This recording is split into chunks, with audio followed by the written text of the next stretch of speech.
በኢትዮጵያ ዘንድሮም አክሱም ላሊበላ እየተባለ እየተዘፈነ ነው። ቴዲ አፍሮ ባወጣው አዲስ አልበም ላይ አክሱም ላሊበላ እያለ የዘፈነበት ሙዚቃ አለ። አይ ቲንክ ትናንትና የሆነ ቪዲዮ ሸር ተደርጎልኝ ቪዲዮውን ገብቼ አየውኝና ቪዲዮውን የሚፖስተው አካውንት ማን ነው ብዬ አካውንቱን ላይ ስገባ አዲሱ የቴዲ ሙዚቃ ነው ተብሎ አክሱም ላሊበላ የሚልበት ዘፈን ያለበት ተፖስቶ አየውኝና በጣም ነው የገረመኝ።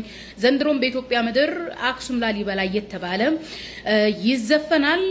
አክሱም ሐውልት እንደሚታወቀው ክርስትና ሃይማኖት ጋር ፈጽሞ ምንም አይነት ግንኙነት የለውም።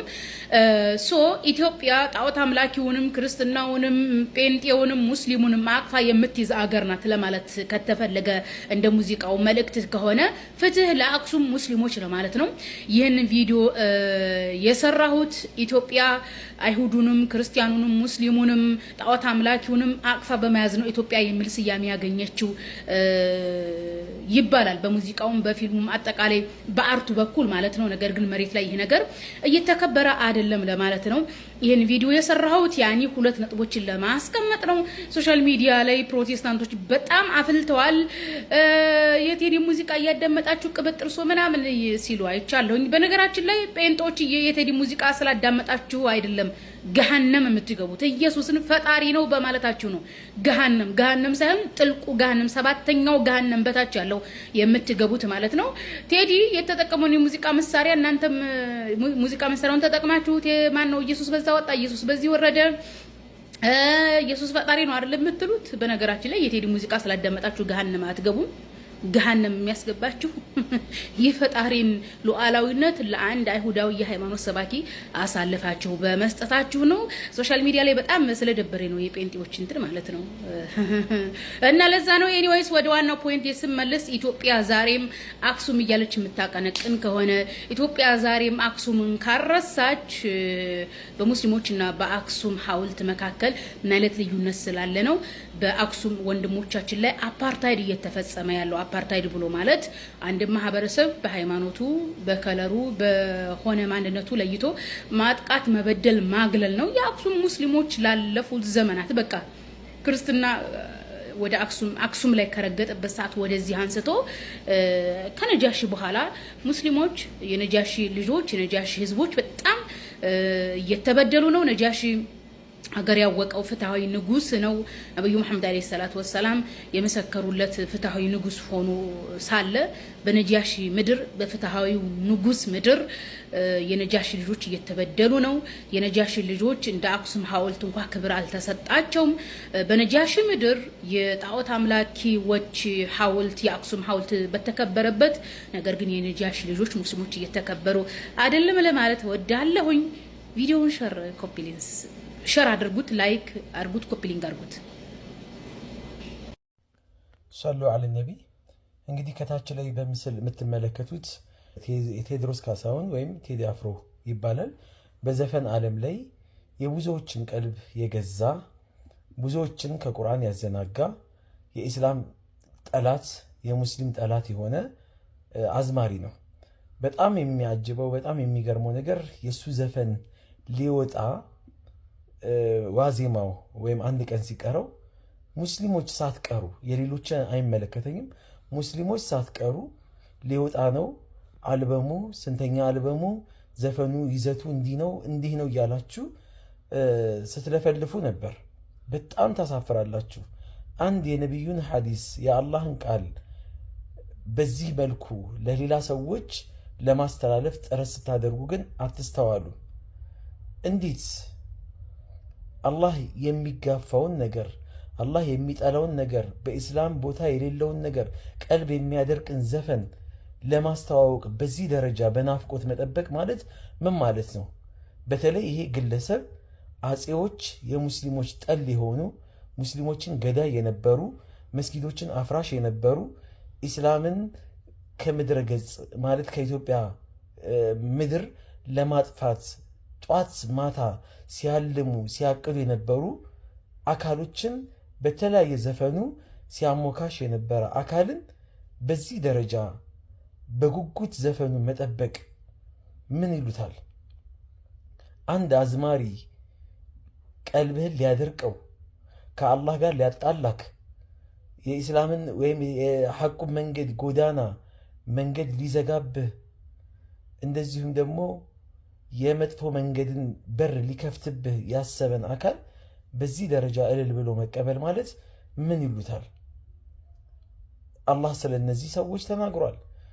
ወሹዓራኡ የተቢዑሁሙል ጋውን፣ እነዚህ ገጣሚዎች ዘፋኞች የሚከተሏቸው ጠማሞች ናቸው፣ መንገድ የሳቱ ሰዎች ናቸው። ታዲያ ከጠማሞች ሆነን ነው ማለት ነው? አለም ተራ እነሁም ፊ ኩል ዋዲን የሂሙን፣ በየሸለቆ በየቦታው ሲዋልሉ አትመለከታቸውም? ወአነሁም የቁሉነ ማ ላ ይፍዓሉን፣ እነዚህ የማይሰሩትን ነገር እንደሚናገሩስ አታውቅም እንዴ ይላቸዋል።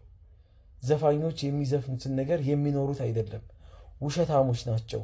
ስለ ፍቅር ዘፍነው አንተም በፍቅር ዓለም ላይ በውሸት በስሜት በምኞት አንተን እንድትዋልል አድርጎ አንቺ እንድትዋልል አድርጎ የራሱን ህይወት ቢዝነሱን ይቀጥላል። እሱ ከሁሉም በላይ ደግሞ የሸይጣን ቁርአን ነው። ከአላህ መንገድ ሰዎችን የሚዘጋ ነው። ከቁርአን ጋር ሰውየውን የሚያጣላው ነው። ቀልቡን የሚያደርቀው የሆነ ተግባር ነው። ተው፣ ወደ አላህ ተመለሱ። ሰላም አለይኩም ወራህመቱላሂ ወበረካቱ። ወላሂ ትናንትማ ስንቱን ታዘብነው መሰላችሁ። የማንጠብቃቸው ሰዎች፣ በቁርአንና በነሺዳ የምናውቃቸው ሰዎች ሙዚቃን በጉጉት እየተጠባበቁ ቪዲዮ ሲሰሩበት፣ አንዳንዶቹማ አላህ ሂዳያ የሰጣቸው ብለን ስንደሰትላቸው የነበሩ ወንድሞች ሱብሓነከ ያ ረብ፣ አላህ አስመሳዮቹን አይወድም። እኛንም እናንተንም አላህ ሂዳያ ይስጠን። ዛሬኛ መስጊድ የጁማ ኹጥባ ስለ ቴዲ አፍሮ ነበረ። በትክክል ሰምተኛል ሀቢቢ። ስለ ቴዲ አፍሮ ኹጥባ ተደርጓል እያልኩን ያለሁትኝ ከአልበሙ ውስጥ ቁጥር 13ቱ እጅግ በጣም መሳጭ አስተማሪ እንደነበረ እንዳልተናገሩ መቼም ትገምታለህ። ህዝበ ሙስሊሙ ሶሻል ሚዲያ ላይ ያሳያችሁት ስነ ምግባር ፍጹም ሙስሊሙን የማይወክልና እንግዲህ አላህ ነውራችሁን ሰትሮላችሁ ሲያበቃ በዚህ መልኩ አደባባይ ላይ ስለዘፈን በዚህ መልኩ ማውራታችሁና እንደዚህ ነገር ማድረጋችሁ ፍጹም ተቀባይነት የለውምና ሞት መቼ እንደሚመጣባችሁ አታውቁም። እንደዚህ አይነት ስነ ምግባራችሁን ልታሻሽሉ ይገባል ያሉት እንግዲህ መስጊዳችን ኻጢም ማለት ነው። ከዚህ በተጨማሪ ዘፈኑ ከመለቀቁ በፊት ህዝበ ሙስሊሙ ቀን 8 ሰዓት ላይ እንደዚህ ቢል የለም ብቻ ቀና በጉጉት ሲጠብቅ ነበር። የሆነ ነገር እንደሚመጣ ነገር አለ አይደለ?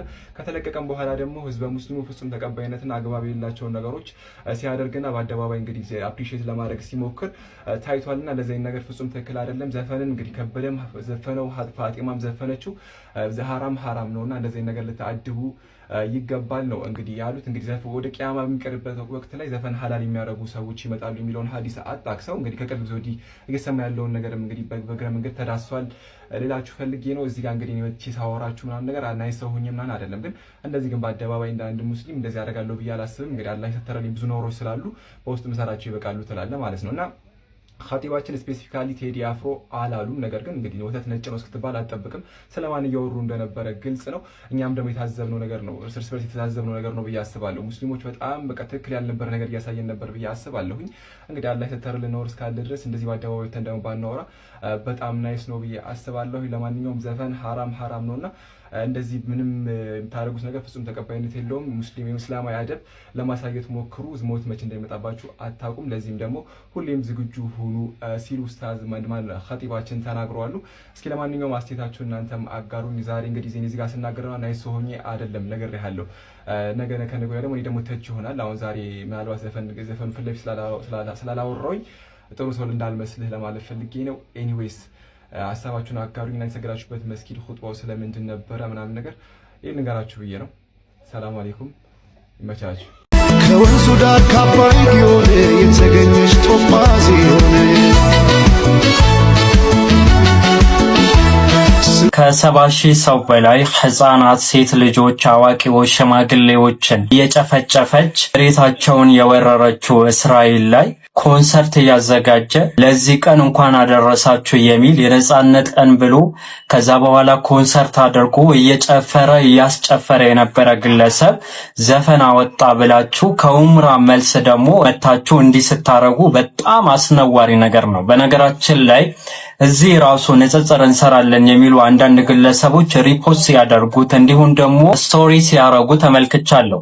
እናንተ እንጭጭ የሆናችሁ አቃቢነት ምን እንደሆነ የማታውቁ እርጥቦች ብታርፉ ይሻላችኋል። ያው አራያ አድርጎ መያዝ ያለበት ቀደም ሰለፎቻችን እንጂ አንድ አዝማሪ አላሁ ሱብሓነሁ ወተዓላ በሱረቱል ሉቅማን ምዕራፍ 31 ከቁጥር 6 ጀምሮ አታላይ የሆነን ወሬ ብሎ የገለጸውን እንዲሁም ደግሞ ይህን አታላይ ወሬ ሰዎችን ከጌታቸውን ቃል አውጥቶ የሰይጣን ባሪያ እንዲሆኑ የሚያደርጋቸው ዘፈን እንደሆነ ኢብኑ ከሲር ኢብኑ መስዑድ እንደተላለፈው ብለው የዘገቡት ሐቅ እያለ ዛሬ ላይ ግን በሚያሳዝን ሁኔታ አንድ አዝማሪ ለዛው ደግሞ ታሪክን በተዛባ መልኩ የሚያስተላልፍ ግለሰብ አርአያ አድርጋችሁ ስትመለከቱ የውድቀታችሁ መጀመሪያ እንደሆነ ማወቅ አለባችሁ። ቁርአንን ያላስለቀሰው ትውልድ ዘፈንን የቴዲ ዘፈን የሚያስለቅሰው ከሆነ የውድቀቱ መጀመሪያ ብቻ ሳይሆን መጨረሻ ጭምር ነው። የሆነ ቦታ ላይ ስለተገደሉ ሰዎች